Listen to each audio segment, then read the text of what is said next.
Bilo je zgodnje decembrsko popoldne in mesto Tecidol je bilo že več tednov zavito v meglo.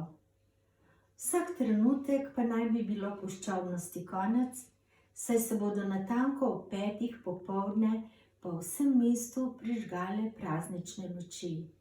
Zato ni čudno, da so meščani drli naravnost na glavni trg, ker je že čakala mogočna smreka, da se ob napovedani uri pokaže vsi svoji bleščavi. Vsi so vedeli, kaj se bo tam zgodilo. Vsi razen male sivolase gospe Ažbete, ki je že več dni vsako popoldne postajala na vogalu glavne in stranske ulice in zaman poskušala ustaviti koga od mimoidočih. Najbolje bo, da si slikanico ogledate kar sami. Ponudite jo lahko tistim, ki ta trenutek čas najbolj potrebujejo.